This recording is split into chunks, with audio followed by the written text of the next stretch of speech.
जय हिंद साथियों, आप सभी का आपके अपने परिवार आसमा सिविल एकेडमी में मैं इशार अहमद आप सभी का पुरजोर स्वागत करता हूं और आशा करता हूं कि आप सभी स्वस्थ हैं और बिल्कुल मस्त हैं। मेरे प्रिय साथियों, आज हम पढ़ेंगे 8 नवंबर के इंपॉर्टेंट करंट अफेयर्स जो कि हमारे एग्जाम के लिए बहुत ही ज्यादा महत्वपूर्ण है। तो मेरे प्रिय साथियों, वीडियो में शुरू से अंत तक बने रहें और अगर इस चैनल में नए नए हैं तो चैनल को सब्सक्राइब कर लें और पहले से अगर इस चैनल में हैं तो मेरे प्रिय साथियों इस वीडियो को शेयर जरूर करिएगा। तो चलिए ज्यादा समय ना लेते हुए अपना सत्र प्रारंभ करते हैं। आइए, आज की शुभ विचार जो है, आज की पॉजिटिविटी जो है, वो लेखक कहता है महत्वपूर्ण बात यह नहीं है कि हर बच्चे को पढ़ाया जाना चाहिए, बल्कि हर बच्चे को सीखने की इच्छा दी जानी चाहिए। मेरे प्रिय साथियों, पढ़ाई लिखाई जैसे मैं बोलता हूं कि सर्टिफिकेट से कोई फायदा नहीं है, फायदा तो है कई जगह में, लेकिन जो प्रैक्टिकल लाइफ है उसको सीखना, उसको जानना, उसको समझना बहुत ज्यादा जरूरी है। जैसे कि वर्तमान में बहुत सारे छात्र छात्राएं डिप्रेशन, एंजाइटी से संबंधित प्रॉब्लम होती है, लेकिन अगर वो प्रैक्टिकल वे पे, देखो मैं पर्सनली नहीं जा रहा हूं लेकिन बताना चाहूंगा कि अगर प्रैक्टिकल वे पे सोचें तो हमारी स्थिति उन लोगों से बेहतर है जो रेलवे स्टेशन पे, बस स्टेशन पे, इन सभी जगह जो है बिना घर के सोते हैं। बात जो है बहुत गंभीर है। तो मेरे प्रिय साथियों, परिस्थिति और इन सब सारी चीजों को थोड़ा सा दरकिनार करके अपने लक्ष्य के प्रति अग्रसर रहिए और जो है सफलता को प्राप्त करें। आसमा सिविल एकेडमी आपके साथ है। तो चलिए अपना सत्र प्रारंभ करते हैं। आईएमएफ के अनुसार वित्तीय वर्ष 2025 में भारत दुनिया की कौन सी सबसे बड़ी अर्थव्यवस्था बन जाएगा? तो आपको पता होना चाहिए, चौथी सबसे बड़ी अर्थव्यवस्था हो जाएगी। डी इसका आंसर होगा। रोशनी ने मात्र इसका आंसर दिया है, कहा है आईएमएफ के अनुसार वित्तीय वर्ष 2025 में भारत विश्व की चौथी बड़ी अर्थव्यवस्था बन जाएगा। वेरी गुड बच्चे, वेरी गुड, वेरी गुड, लिख देता हूं इसमें, ठीक है। तो आपको ये पता होना चाहिए और आप भी कमेंट बॉक्स में आंसर दीजिए। विश्व रेडियोग्राफी दिवस कब मनाया जाता है? विश्व रेडियोग्राफी, रेडियोग्राफी किस लिए यूज किया जाता है? एक्सरे हो गया, है ना, एक्सरे के लिए बेसिकली यूज किया जाता है। तो हर साल 8 नवंबर को मनाया जाता है। 8 नवंबर के विश्व रेडियोग्राफी दिवस जो है वो क्यों मनाया जाता है? क्योंकि 8 नवंबर 1895 में विल्हेम कॉनराड रोएंटेजन ने जो है आपका एक्सरे की खोज की थी। ऐसा प्रश्न पूछा जाता है कोई से भी एग्जाम में।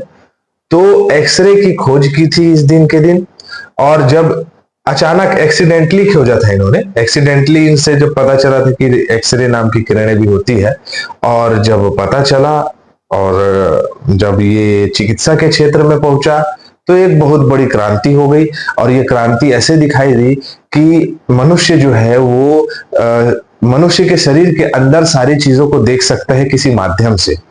तो आज आप देख सकते हैं कहीं भी जाएंगे तो एक्सरे कराइए, एमआरआई कराइए, है ना, ये सब सारी चीजें टेक्नोलॉजी और एनहांस हो गई है। लेकिन सबसे पहले 1909 में भौतिकी में पहली बार, 1901 में इनको जो है भौतिकी में पहला नोबेल पुरस्कार मिला था, और रोएंटजन ने जो है आपका सबसे पहले रेडियो एक्सरे की खोज की थी। ठीक है, ठीक है।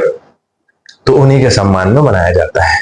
केंद्र शासित प्रदेश जम्मू कश्मीर के स्पीकर, मतलब कि जम्मू कश्मीर विधानसभा के कहा जा सकता है आपका स्पीकर के रूप में किसे नियुक्त किया गया है? तो इनका नाम है अब्दुल रहीम राथर। ठीक है। तो जम्मू कश्मीर में अभी अक्टूबर में चुनाव संपन्न हुआ, है ना। उमर अब्दुल्ला, सैयद उमर अब्दुल्ला यहाँ के राज्य के मुख्यमंत्री बने हैं, और मुख्यमंत्री बनने के साथ यहाँ की विधानसभा, 13वीं विधानसभा के चुनाव में जो है आपका क्या नाम बताया था मैंने? अब्दुल रहीम राथर, इनको जो है क्या बनाया गया है? तो विधानसभा का अध्यक्ष चुना गया है। संविधान में वर्णन किस में है आपका, मतलब किस चीज, कौन से अनुच्छेद में है विधानसभा अध्यक्ष का? तो 178 इस अनुच्छेद के तहत राज्य विधानमंडलों के अध्यक्ष और उपाध्यक्ष के चुनाव एवं उनकी भूमिका का वर्णन किया गया है। इसमें कहा गया है कि प्रत्येक राज्य की विधानसभा को अपना अध्यक्ष चुनना चाहिए। ठीक है, इनका कार्य अगर हम बात करें तो बैठक आयोजित करना, नियमों का पालन करना, मतदान कराना, निर्णयों की घोषणा करना, समितियों का गठन करना इनका मुख्य कार्य है। अगर हम 179 की बात करें तो राष्ट्रपति और उपराष्ट्रपति के पद को छोड़ना या त्याग पत्र देना या पद से हटाना से संबंधित अनुच्छेद 179 में है संविधान के हमारे। ठीक है, चलो आगे बढ़ते हैं।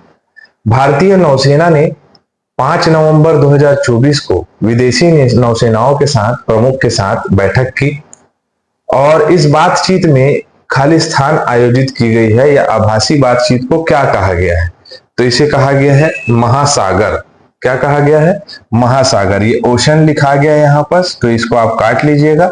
ऑप्शन ए महासागर होगा और इस महासागर का फुल फॉर्म यहाँ दिखाई दे रहा है कि maritime heads for active security and growth for all in the region, मतलब सभी समुद्रों सभी सागरों के बीच में जो है एक समझौता है, ये मान सकते हैं। ठीक है, तो 29 नवंबर 2023 को पहली उच्च स्तरीय आभासी बातचीत हुई है ना। इससे पहले 5 नवंबर की नौसेनाएं जो है प्रमुख वहां पहुंचे थे और ये जो है सफल हुआ और महासागर नाम की ये जो है हमारी क्या हुई, आपका बैठक हुई। ठीक है, आगे बढ़े। सभी मतलब जितने भी देश हैं उनके जो मतलब कहा जा सकता है मैरीटाइम स्पेशलाइज्ड जो थे, मतलब उसके नौसेना प्रमुख जो थे वो लोग इसमें भाग लिए। ठीक है, हमारे यहाँ के अध्यक्षता की थी नौसेना प्रमुख एडमिरल दिनेश कुमार त्रिपाठी जी ने। क्लियर, चलो। भारतीय सेना की उत्तरी कमान में ने स्वदेशी रूप से डिजाइन की विकसित और निर्मित मशीन पिस्टल जो है बनाया है। ठीक है, हैदराबाद की एक कंपनी है जिन्होंने इसको बनाया है। असमी नाम है इस पिस्टल का। ठीक है, पिस्टल जो है ये पिस्तौल बोलते हैं जिसको। ठीक है, इस मूवी में देखते होगे, पुरानी मूवी में जो है उधको करके बजता था, वही है ये। हमारे भारत ने अपने लिए अपने क्षेत्र मतलब कहा जा सकता है स्वदेशी निर्माण किया है और बहुत सारी डिजाइन की जा रही है, लेकिन ये असमी मशीन पिस्तौल जो है हैदराबाद के लोकेश मशीन लिमिटेड द्वारा बनाया गया है। असमी जो है अस्मिता का संक्षिप्त रूप है जिसका मतलब होता है गौरव।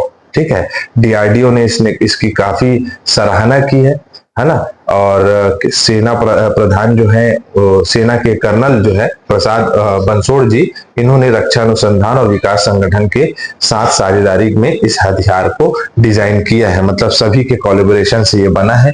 अगर मैं हमेशा स्टैटिक पोर्शन में जाता हूं कि रक्षा अनुसंधान एवं विकास संगठन डीआरडीओ 1958 में इसका गठन हुआ है। नई दिल्ली में मुख्यालय है। आदर्श वाक्य है शक्ति का उद्गम विज्ञान से, संस्कृत में बाला से मूल्यम विज्ञानम, और जिम्मेदार मंत्री है राजनाथ सिंह जी, रक्षा मंत्री है, और समीर वी कामत इसके अध्यक्ष हैं। ठीक है, चले आगे। चलो अगला प्रश्न हमारे स्क्रीन पे ये रहा। भारत की कौन सी लघु फिल्म को ऑस्कर 2025 में चयन किया गया है? ये दिख रहे हैं, इनका नाम है चिंता दास। ये इसके उस मूवी के डायरेक्टर है। चिंता नजर नहीं आ रही है इनके दिमाग में, सॉरी इनकी फोटो में, लेकिन sunflower were the first ones to know, ये प्रश्न पूछ सकता है प्यारे बच्चों, है ना, याद रखिएगा। Sunflower were the first ones to know. ठीक है, इस मूवी का नाम है चिंतानंद है, सॉरी चिंतादास नहीं है, चिंतानंद एस नायक नाम है इनका। तो ये मूवी जो है किसके लिए, तो आपका ऑस्कर के लिए चयनित हुई है। मूवी में दरअसल दिखाया गया है कि भविष्यवाणी के लिए लोग अपने जीवन की भविष्यवाणी जानना चाहते हैं, उसके पीछे भागते रहते हैं, उसको दिखाया गया है। ठीक है, चलो। भारत वियतनाम द्विपक्षीय सैन्य अभ्यास विनबैक्स 2024, तो आपको पता चल गया होगा कि भारत और वियतनाम के बीच में जो सैन्य अभ्यास होता है उसका नाम क्या है, विनबैक्स। प्रश्न ऐसा पूछता है। ठीक है, इसका कौन सा संस्करण है, तो 5वां संस्करण है। ठीक है, 4 नवंबर से ये हो रहा है। कहां हो रहा है, तो हरियाणा के अंबाला में। आप देख सकते हैं हरियाणा के अंबाला में ये आयोजित कराया जा रहा है और जितनी प्रमुख बातें मैंने की है वही जो है प्रश्न के रूप में देखने को मिलेगा। 5वां संस्करण है, 4 से 23 नवंबर तक ये चलेगा अंबाला में। उद्देश्य है 24 घंटे का वैलिडेशन अभ्यास, सैन्य अभ्यास के अंत का प्रतीक होगा, जो भाग लेने वाले भारत और वियतनाम सैनिकों द्वारा प्राप्त नामकों को प्रदर्शित करता है। मतलब एक दूसरे को हमेशा क्या क्या होता है, ये जो आपका सैन्य अभ्यास होता है उसमें एक दूसरे के मतलब आर्थिक, राजनीतिक और सारे सहयोग शामिल होते हैं।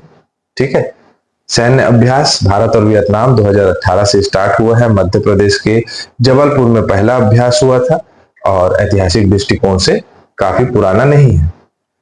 अमेरिका के 47वें राष्ट्रपति 47th नंबर के राष्ट्रपति बन गए हैं डोनाल्ड ट्रंप, है ना। मोदी जी डोनाल्ड ट्रंप बोले थे ना, तो वैसे ही मेरे निकल गया मुंह से डोनाल्ड ट्रंप। तो डोनाल्ड ट्रंप जी बन गए हैं।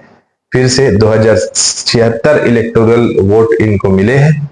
ठीक है, और कौन से ये पार्टी के हैं, तो यही कहीं दिखाया होगा कि व्हाइट हाउस में इन्होंने जीत अर्जित की है। और नीचे में दिया होगा रिपब्लिकन पार्टी सीनेट के ये रहे हैं, इन्होंने वापस नियंत्रण हासिल किया है। और राष्ट्रपति डोनाल्ड ट्रंप, उपराष्ट्रपति जेडी वेंस। और किन्होंने जो है इनसे मतलब कौन जो है हारी है इनके विपक्ष में।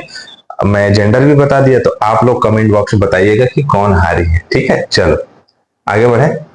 चलो, ये भी प्रमुख बात है कि ये 45वें नंबर के राष्ट्रपति भी थे और अब क्या हो गए हैं 47वें नंबर के। ठीक है, चलो।